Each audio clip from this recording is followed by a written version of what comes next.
ನಿಮಿಷ ತಡ 1 ವರ್ಷದ ಶಿಕ್ಷೆ. ಇದು ಶಿಕ್ಷಣ ವ್ಯವಸ್ಥೆಯ ಅಥವಾ ಶಿಕ್ಷಾ ವ್ಯವಸ್ಥೆಯ? ಬೆಂಗಳೂರು ಸೇರಿದಂತೆ ರಾಜ್ಯದ ಹಲವು ಭಾಗಗಳಲ್ಲಿ ನಡೆದ ನೀಟ್ ಪರೀಕ್ಷೆಯ ದಿನದ ದೃಶ್ಯಗಳು ಇಂದು ಸಾವಿರಾರು ಪೋಷಕರ ಮನಸ್ಸನ್ನ ಕಾಡ್ತಿವೆ. ಒಂದು ಕಡೆ ವಿದ್ಯಾರ್ಥಿಗಳು ವರ್ಷಪೂರ್ತಿ ಹಗಲು ರಾತ್ರಿ ಓದಿ ತಮ್ಮ ಕನಸುಗಳನ್ನು ಕಟ್ಕೊಂಡಿರ್ತಾರೆ. ಇನ್ನೊಂದು ಕಡೆ ಪರೀಕ್ಷಾ ಕೇಂದ್ರದ ಗೇಟ್ ಮುಂದೆ ಕೇವಲ 2 ನಿಮಿಷ, 5 ನಿಮಿಷ, ಹೋಗ್ಲಿ ಬಿಡಿ 10 ನಿಮಿಷ ತಡವಾಗಿದೆ ಎಂಬ ಕಾರಣಕ್ಕೆ ಅವರ ಭವಿಷ್ಯದ ಬಾಗಿಲನ್ನೇ ಮುಚ್ಚಲಾಗ್ತಿದೆ. ಪ್ರಶ್ನೆ ಇರೋದು, ವಿದ್ಯಾರ್ಥಿ ತಡವಾದ್ನ ಅಥವಾ ವ್ಯವಸ್ಥೆಯೇ ಅವನನ್ನ ತಡ ಮಾಡಿತಾ ಅನ್ನೋದು. ಒಬ್ಬ ವಿದ್ಯಾರ್ಥಿ ಬೆಳಗ್ಗೆ ಬೇಗನೆ ಮನೆಯಿಂದ ಹೊರಟಿದ್ರೂ ರಸ್ತೆಯಲ್ಲಿನ ಟ್ರಾಫಿಕ್ನಲ್ಲಿ ಸಿಲುಕಿಕೊಂಡ್ರೆ ಅದಕ್ಕೆ ಅವನೇ ಹೊಣೆಗಾರನ? ಒಬ್ಬ ಪೋಷಕ ತನ್ನ ಮಗುವನ್ನ ಸಮಯಕ್ಕೆ ತಲುಪಿಸಲು ಹರಸಾಹಸ ಪಡುತ್ತಿದ್ರೂ ನಗರದ ಸಂಚಾರ ವ್ಯವಸ್ಥೆ ವಿಫಲವಾದರೆ ಅದರ ಶಿಕ್ಷೆ ವಿದ್ಯಾರ್ಥಿಗ? ಇನ್ನೊಂದು ಪ್ರಶ್ನೆ, ವಿಮಾನಗಳು ತಡವಾಗ್ತವೆ, ರೈಲುಗಳು ತಡವಾಗುತ್ತೆ, ದೊಡ್ಡ ದೊಡ್ಡ ಸರ್ಕಾರಿ ಕಾರ್ಯಕ್ರಮಗಳೇ ಸಮಯ ಮೀರ್ತವೆ. ಹಾಗಿದ್ರೆ ಜೀವನದ ಅತ್ಯಂತ ಮಹತ್ವದ ಪರೀಕ್ಷೆಗೆ ಬಂದ ವಿದ್ಯಾರ್ಥಿಗೆ 2 ನಿಮಿಷದ ಮಾನವೀಯ ಅವಕಾಶವೂ ಇಲ್ಲವೇ? ಹೌದು, ನಿಯಮಗಳು ಬೇಕು, ಶಿಸ್ತು ಬೇಕು. ಆದರೆ ನಿಯಮಗಳ ಉದ್ದೇಶ ಕನಸುಗಳನ್ನು ಕೊಲ್ಲುವುದಲ್ಲ. ಒಬ್ಬ ವಿದ್ಯಾರ್ಥಿ 1 ವರ್ಷ ಕಳೆದುಕೊಳ್ಳೋದು ಎಂದರೆ ಕೇವಲ 365 ದಿನಗಳ ನಷ್ಟ ಅಲ್ಲ.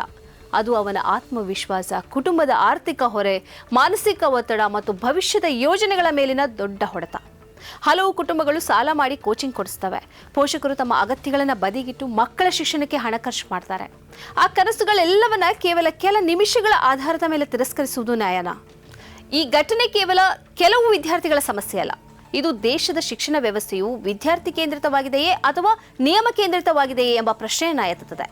ಪರೀಕ್ಷಾ ಕೇಂದ್ರದ ಗೇಟ್ ಬಳಿ ಅಳುತ್ತಿರುವ ವಿದ್ಯಾರ್ಥಿನಿಯ ಕಣ್ಣೀರು, ಪೋಷಕರ ಕಣ್ಣೀರು, ಆತಂಕದಿಂದ ನಿಂತಿರುವ ಪೋಷಕರ ಮುಖ, ಇನ್ನೊಂದು ಅವಕಾಶ ನೀಡಿ ಅಂತ ಗೋಗರೆದುಕೊಳ್ಳುವ, ಬೇಡಿಕೊಳ್ಳುವ ಕುಟುಂಬಗಳ ನೋವು, ಇವೆಲ್ಲವೂ ಒಂದು ಸಮಾಜವಾಗಿ ನಮ್ಮನ್ನು ಪ್ರಶ್ನಿಸುತ್ತದೆ. ಆ ದಿನ ಟ್ರಾಫಿಕ್ಗೆ ಕಾರಣರಾದವರು ಯಾರು? ಪರೀಕ್ಷಾ ದಿನ ದೊಡ್ಡ ಸಮಾವೇಶಗಳಿಗೆ ಅನುಮತಿ ನೀಡಿದವರು ಯಾರು? ವಿದ್ಯಾರ್ಥಿಗಳ ಸಂಚಾರಕ್ಕೆ ವಿಶೇಷ ವ್ಯವಸ್ಥೆ ಮಾಡಿದವರು ಯಾರು?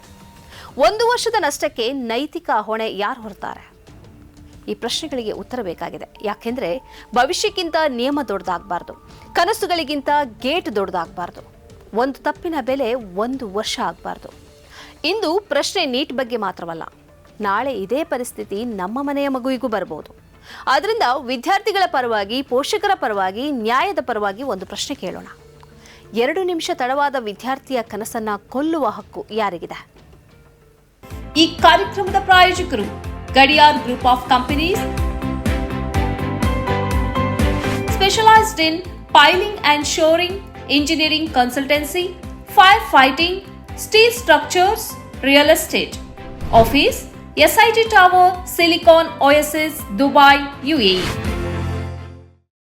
ಸ್ನೇಹಿತರೆ, ನಿಮ್ಮ ಅದ್ಭುತ ಬೆಂಬಲದಿಂದ ಸನ್ಮಾರ್ಗ ನ್ಯೂಸ್ ಚಾನೆಲ್ ಈಗ 2 ಲಕ್ಷ ಸಬ್ಸ್ಕ್ರೈಬರ್ಗಳನ್ನು ದಾಟಿದೆ. ಇದು ನಮ್ಮ ಯಶಸ್ಸಲ್ಲ, ಇದು ನಿಮ್ಮ ಯಶಸ್ಸು.